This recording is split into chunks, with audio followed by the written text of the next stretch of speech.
from Fandads. Hi, Leah. Thank you very much for your time today. I Thank like you. you. I didn't really grow up with Judy Blume. I read some of her books, but not all of them. So watching this was amazing for me, learning a lot. You kind of touched on this a little earlier, but in the documentary, that you do talk to two fans that wrote letters to her, and then she wrote back. What was the process on, finding, I guess the fans that wrote letters to her, and then finding them again, like, picking out, I guess, which ones to highlight, and then actually finding them in real life to be part of this documentary? So there are thousands of letters at the archives. Judy's archives are housed at the Beinecke Rare Book Library at Yale, and there are hundreds of boxes of letters. They're organized by theme, but some of them are organized actually by letter writer. We were Because of COVID, we weren't able to actually get into the library once we started production in earnest, but we were able to get the letters in different ways from working with the archivist at the library and with a Yale student who was there. But those letters are under very strict protections. You cannot reach out to any of the kids who wrote Judy. Judy and George, her husband, have made sure that no researcher who goes into the Yale Library can reach out to any of those kids. So from the beginning, Davina and I, and I'm so sorry Davina can't be here.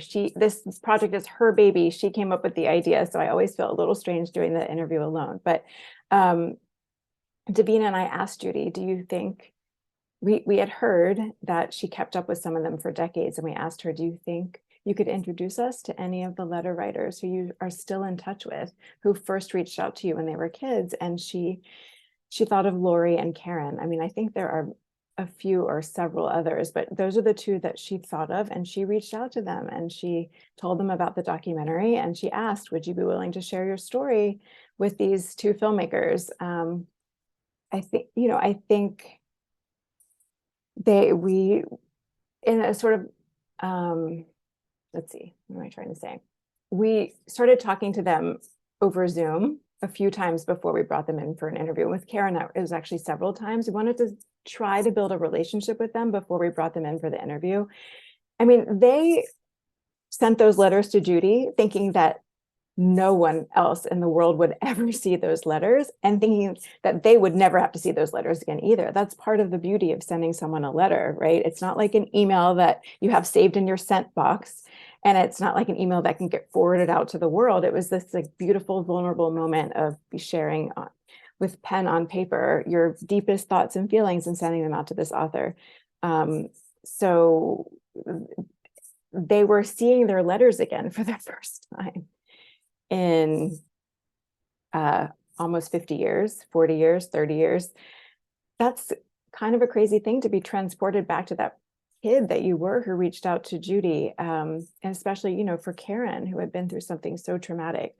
So we spent a lot of time with her before and after the interview to make sure that she was well supported and going through this process of sort of uncovering the trauma that she had been through, and then sharing her story publicly for the first time. Thanks, Leah. Thank you.